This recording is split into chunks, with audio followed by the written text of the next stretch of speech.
Hey, good morning, everybody, and welcome to another She Myth Eliminator story. This morning, I am blessed to have the amazing Angela Scott with me, and doesn't she just look like the epitome She Myth ambassador?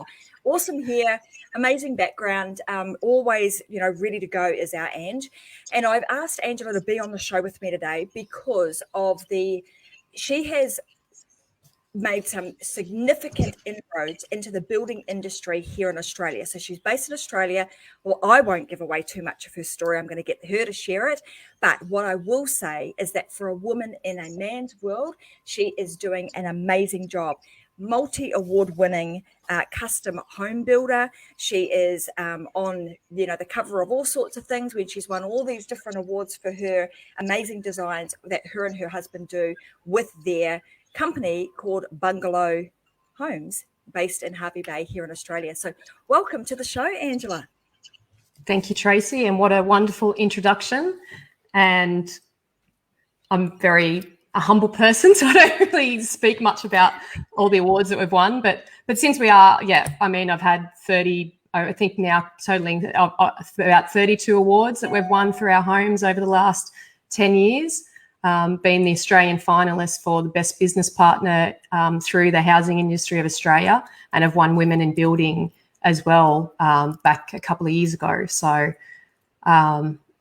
it's been a long road to getting into the industry. And if you want, I can give you a bit of, a background of how I got to where I am.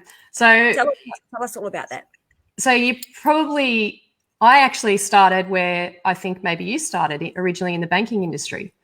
So when I was actually young, my father was the director of a big building company, and they did all the fit out in Parliament House in Canberra, the High Court, the refurbishment of the Queen Victoria building in Sydney. So I was always on building sites, and I'd be walking around, especially the Queen Victoria building was amazing. The detail, they did all the detailed joinery work. So just to refurbish that to it's what the glory it is now.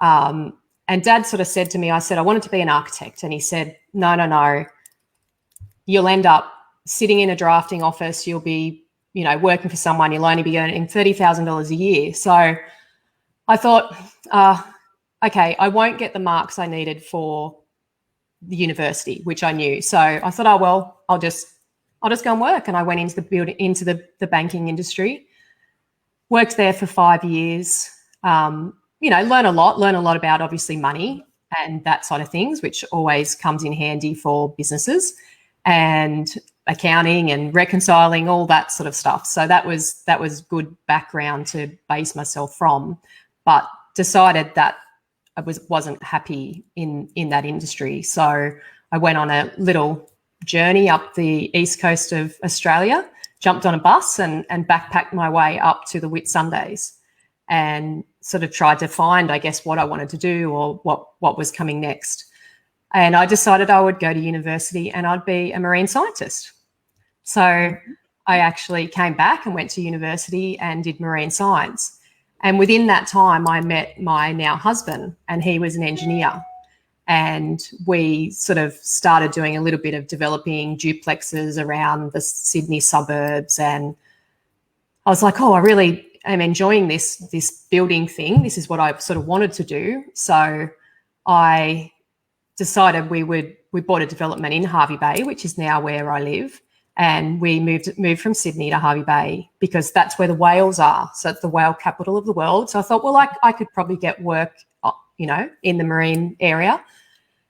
But got up here and started designing houses myself. Jumped on the computer, watched videos, YouTube, everything you can YouTube these days, and basically started designing houses. And we decided we would start our own building company to build custom homes. And the very first home that we designed and we built for our first client, we said to them, can we put your home in the building awards? Which I, didn't think that we would ever possibly win, but we actually did win that year, the award. That was the first award that we won. And I remember ringing my dad and sort of saying to him, Dad, we won. And he's like, you won? And I'm like, yeah, we won. And I could hear in his voice how proud he was at the time that we actually had won, because it had taken me that many years to get, I guess, to the point where I wanted to be when I left school. But he sort of convinced me, no, that's not what you should be doing. And I guess that's a lot about the she myth, that everyone's got ideas of how you should live your life or what you should be doing. And obviously the building industry was not ideal for women. You know, when I used to walk around the building sites with Dad, I was fairly intimidated. But Dad used to always say to me, just walk in like you own the place, you know, don't just walk in there, you know, like you're meant to be there. So I guess Dad, you could tell, you know, oh, I should have maybe let her do what she wanted to do initially, but I probably wouldn't have ended up where I am now, running my own business, building the houses, because I probably would have been actually not living with, I would have been working in an office in the city and probably would still be sitting in an office in the city. So it sort of brought it to full circle, but it took, you know, probably 15 years longer than what it took if I'd done that straight out of university. So that's sort of how I got route, huh? Yeah. But probably ended up in a better space because I have my own business, and I have, you know, I wouldn't have had that if I didn't do it the roundabout way that I did it. Yes. So let's talk about, given that the industry that you are in, being the building industry, is a predominantly male oriented industry, how have you found your way in that, and how have you established yourself as being a really influential woman in that space? So it's been very difficult. I'm lucky I have a really supportive husband, and he, I guess, in situations where we would be dealing with tradesmen or clients, I mean, even clients are just as difficult because, you know, they want to speak to the builder. They can't see that a woman could actually have any input into what they're building or know anything about that. But so he would always sort of pass off to me, and if it was a question that he knew that I could answer, he would say, oh, that's Angie's department, she does all that. So I had that support from him to I guess push me into it. Not that I needed pushing, I wanted to be in there, but make people sort of take that, not just assume that it's the husband or the builder that knows everything.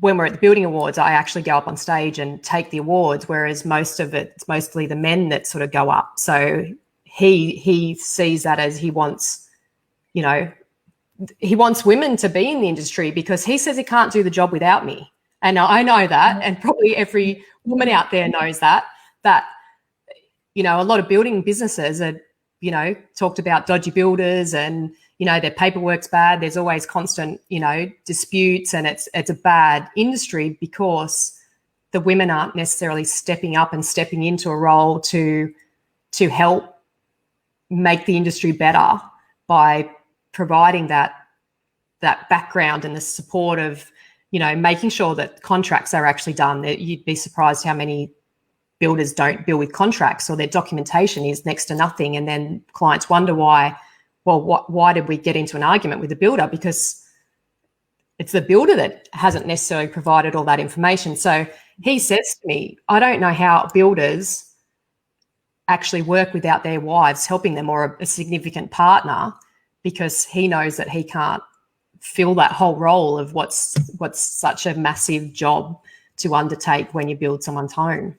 What's interesting about that, Ange, is that even though, you know, whenever we're running any business, there's the front piece of it, right? And then there's a big chunk of it. It's like the iceberg. You say the tip of the iceberg is the house being built, and then everything else that actually makes the business run and operate as a well-oiled machine is actually sitting beneath the surface.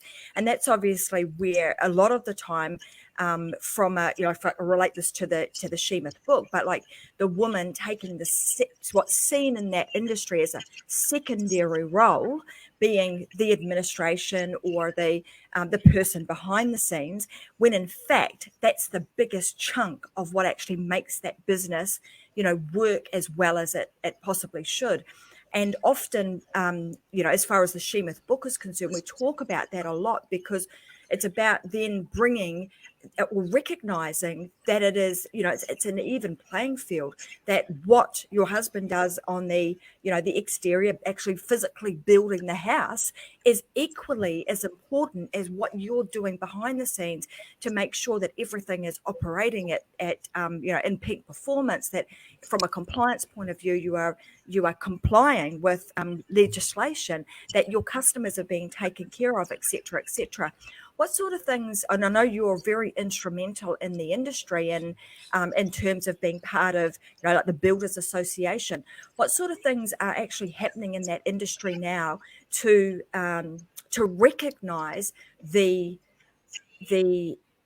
worth that women or the significant partners, whether that be a business partner or a wife, are doing to actually to improve the perception of them? Yeah. So I sit on the Queensland Master Builders Housing Board, and also on the Contract Committee Board for the state of Queensland. And I mean, there is a lot of work. They are trying to get more women into the industry. There's a lot they're trying to get apprenticeships, for girls to come in as carpenters or electricians or whatever. So there is a push towards that.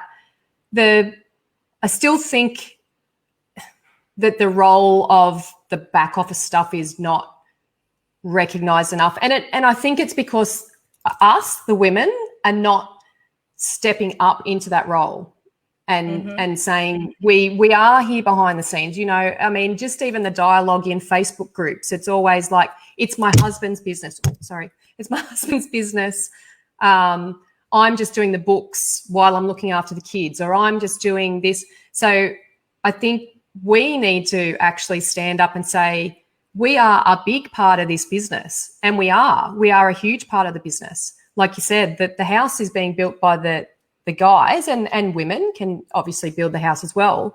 But most of the stuff that goes on behind the scenes is not seen and not recognised and not appreciated by the general public. There's a lot of regulation that goes into the industry and this is why builders do go broke, because they just haven't got necessarily all the help, or they're not implementing the stuff that they need to keep themselves within those regulations, and to make sure that they've got enough money within their business and the money's coming in on time. Like, that's all the stuff that we do, and we just need to be recognised as, not just the builder. There's so much more that goes into the building, and the building is the finished product. That's the dream of the person. That's what they come to us for, is that end product. But there's just so much that goes on underneath, like that you said, underneath the iceberg, that people just have absolutely no idea. And I think that needs to be more brought out into the public as to, one, what, like, the round of regulations that we have to comply with is, you probably wouldn't believe, like, we can get $14,000 fines for not sending someone a piece of paper because they sent us an invoice. Like, it actually constricts a lot of the industry as well. So I'm all about trying to get the girls to come out of that shadow and say, I am here, and I have a big contribution to this business. And you make a really good point there, because, in thinking about, well, what is the change that we can actually make? It actually does start with us. And so we're the languaging that we're using, as in, you hear a lot, I just do the books, or you mentioned, I'm helping my husband out with his business. When we start to identify ourselves as being a big part of that business and an instrumental piece in the puzzle, then we can step up and say, well, actually, it's I am the business owner, instead of waiting, sitting back. And this is often in the She Myth book, we talk about this too. We often sit back and we're waiting for somebody to say, hey, come on up here, come on up here and be, be the owner, be the face of this business, instead of actually stepping forward and saying, this is me, I am the owner. And I know you've got a bit of a story that you're going to tell about some clients that you had this particular situation with. So within your book, in the She Myth, and I'll just read this because it so actually is exactly what you were just talking about. So it says, rarely do we find the support you need because you are usually the support person. Therefore, you must learn to create and put a support system in place for yourself that allows you to stand up and lead. This is so important to understand because most women have been trained to be in the supporting roles and not the leading roles. If a woman strikes up a business with her husband, that's okay because she's supporting her husband.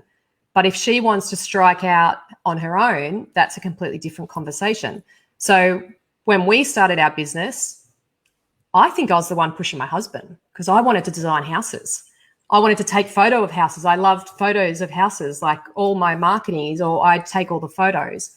People always say, I'm not, like, who's done your photos? Oh, I did the photos. And they're like, oh, wow, like how, But I had one client ring up. I answered the phone and he said, he wanted to speak to the builder. And I said, you can speak to me. And he kept pushing, no, I want to speak to the builder. And I said, no, you can speak to me. And then he says, and who are you? And I said, and he says, what's your qualifications? And I said, what, like, do you want me to tell you what degree I've got? Like, I was sort of, I guess, being a bit of a smart ass because he was being a bit smart to me. So I said, well, I've actually got a degree in marine science. And you could tell he was a bit then baffled. Well, what's happening here? And eventually he said, well, can I speak to the business owner? I said, you're speaking to the business owner. And he went, oh, well, I thought I was just talking to the receptionist. So they straight away have got this mentality of, you're just the girl that's answered the phone. You couldn't possibly talk to me about how I wanted to build my house or what the situation was. And so this client actually then came in to see us and came in, sat down with me and my husband, and he kept sort of making funny, like, head movements and trying to indicate to my husband something's, and my husband said, what's wrong? And he said, I don't want to speak about money in front of your wife.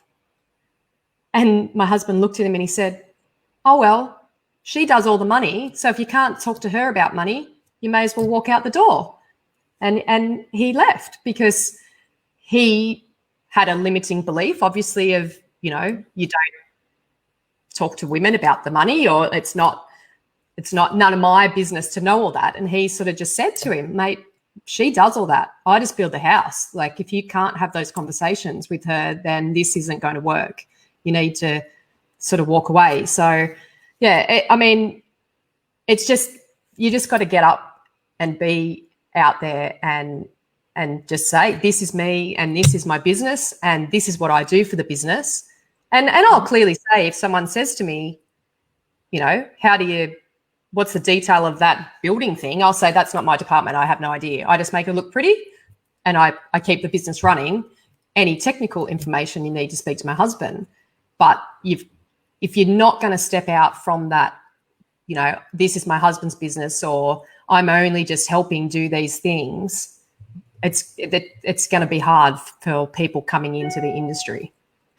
Absolutely. I've just got a couple of, I'm going to pop these up on the screen actually, Ange, because Karen Saxepley is saying, well, Ange, what you've just said is profound, and it was. And then we've also got here, MJ is saying, Ange certainly did not hang on to the limiting beliefs that she was fed as a young person. And that obviously has been really beneficial for you, even though, you sort of took a different route to getting to where you are today. It's, it has worked out, but you didn't hang on to those self-limiting beliefs that, maybe this isn't the right industry for you, and then having constant, it's got battle she myths thrown at you constantly in that particular industry. You've taken the route of, I'm going to own this. I'm stepping up. That is my identity. I'm the business owner, and you've run with that. And that has been, I would say that would be one of the biggest reasons that you have carried on to be as successful as you have been in that industry, and being on the number of boards that you're on and the awards that come with. Because all of a sudden, what's interesting about this too is, and hats off to your husband, Ross, who's obviously been extremely supportive in this and been a champion for you, but has really differentiated your business because you're not the norm. You've got to, all of a sudden, like you mentioned earlier, you go to the awards, and it's usually the men that are up there collecting the awards on behalf of the business. In your case, you're up there with the guys collecting the awards. And so all of a sudden, that's amazing, because that clearly differentiates you from the rest of the pack. Don't tell anyone. It's a secret. But it's just marketing. Yeah. Absolutely. Because every builder in a tuxedo looks the same as the other builder. So people will recognize me and know exactly who I am. And that doesn't come easy for me either. Like, I mean, even at the awards, and my friend came with me one year, and I said, watch this. And we were standing outside the entrance from the awards, and people were leaving for the night, and I was saying hi or see you later, and even some of the women would just turn the other way. They didn't want to acknowledge me. And yes, okay, I'm in their competition, but it's not just from the men, it's also from the women that sort of, I don't know, I guess maybe they want to do that. Maybe they do want to step out, but they just don't know how. But they just have to, own it and step up. Like you said, no one's going to invite you to the table. You've just got to go to the table yourself. So just get up and do it. Well said, Ange, and that is exactly right. And it's marketing, but it's about everything that we do. I mean, if you were trying to market your business, you're not going to market your business in a way that's going to bring up all the things that are wrong. And you're not thinking about what's wrong with me or what's wrong with my business. So it's the same way when you're stepping up to the table, or when you're working through these self-limiting beliefs, because that's essentially what you're doing. You're marketing to yourself over and over and over again in your head and reinforcing the negativity. And so you want to think about everything from the lens of being a marketer, which I think is a really good point you make. You want to think about it from that perspective, because if you were marketing yourself, how would you go about doing that? Well, you would be talking about all the good things about you and how you can make a difference to somebody else's life. And so that is the narrative, and that is the record that you want to continue to play, whether it be outside verbally or internally inside of your mind. And that makes a fundamental difference to the way in which we don't wait to be invited to be at the table. We just step up and sit at the table. Yeah. And that's, you just have to do that. I mean, I'm coaching other women in the building industry that do, hide behind their husbands to come out from there and show that, yes, they are worthy, and that the husbands will actually take them on board and go, gee, you've made my life so much better by actually being here and supporting that family business than what they struggle through. Because there's a lot of suicide in the industry. And I think a lot of it is because, they do feel like they're on their own, and they don't know. They love building. They don't want to do paperwork. They don't have time to do paperwork. They're out there building all day. The last thing they want to do is come home and sit in front of a computer for hours on end. So it does affect a lot of family life, and it does affect families in a big way. And we can come out and we can change that, and we can make a big difference in the industry by helping in that industry. Well, thank you so much for your insights and your wisdom in your industry, Ange, because clearly you are a woman who has navigated that world very, very well.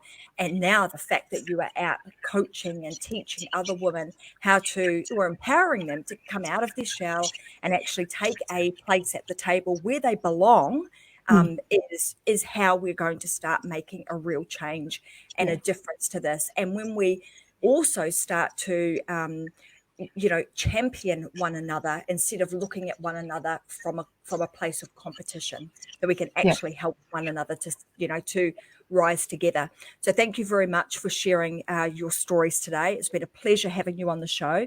Before we leave, I want to ask you this. If you were to give other women, whether they be in the building industry or just women in general, a piece of advice, what would that piece of advice be? Or a message for that matter? My daughter's just creeping out the door. But one thing I say to her is just to never give up.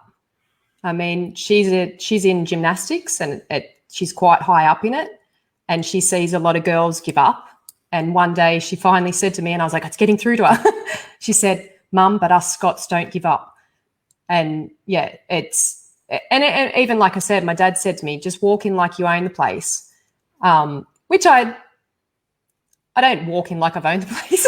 I walk in with confidence, and I sit and assess. So a lot of it is taking in your environment, sort of, I guess, working out who thinks they stand above you or not above you. Like it's very much, especially in the male-dominated area, sort of just going around the room and going, okay, well, who has what interpretation of me, and what do I need to, I guess, get them to change or have a different perception of me than what they currently do, which does take a while, but you usually find, I mean, when I first started on the building board, it did take a while before I knew everything that was happening, what was happening in that room, for me to then obviously be confident enough to speak and then go, okay, she does know what she's talking about. So yeah, just don't give up and just keep going. Yeah, well, I mean, it's a great use of emotional intelligence and just, good discernment, and then navigating, well, where do I go from here? So thank you very much, Ange. And that's great pieces of advice. Just don't give up, follow your dreams. As somebody else said here, is, when you've got a dream, you just want to continue to follow that, and don't let other people take you off course, even though sometimes that course, might still get you there, but you still had your eyes clearly set on the dream of being in that industry, and you got there. So well done. To the women in the industry, we all have come from somewhere else. Like we've all been hairdresser or a beauty therapist, and you can learn to be in the industry. You don't just sort of, I guess, sit in the back and go, but I don't know how to do that because I'm a hairdresser. Like you've got to own that identity and then make that work and find the help that you need to make it work, because it's out there.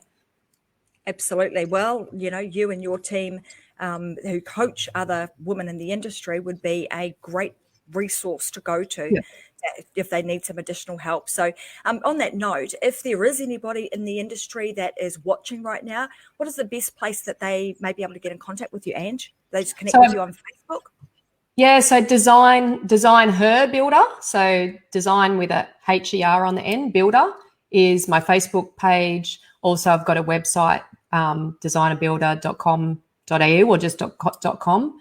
And I will be starting a live show in the next couple of weeks, which will be, talking about business and helping women navigate through the journey within that building industry. Well, that sounds awesome. And I know that, with your knowledge and skill that you have, you're going to get a big viewership on watching your show. So thank you so much for being here today. Guys, if you haven't already got yourself a copy of the She Myth book, then the place to go is just below here. Go to amazon.com or amazon.com.au. You can get yourself either the paperback version or the ebook version, whichever takes your fancy, and, have a bit of a read. And I'm sure that you will start to see the She Myths that have been playing out in your life, and that you'll be able to start shaking them off and building yourself with some discernment and some great skills, I'm going to say, tactics, techniques, strategies inside of that book that will help you to step up and take your place at the table. So get yourself a copy of the book, and we'll see you guys again. Given it's Friday here in Australia, we won't be back tomorrow. We'll be back again on my Monday, 10 at 8 a.m. actually. So 8 a.m. with another She Myth Eliminator story. But thank you, Angela, for being on the show today. Thank you for sharing your knowledge, and we'll see you guys again sometime soon. Monday, in fact, is when I will see you. Bye for now. Thank you. Bye.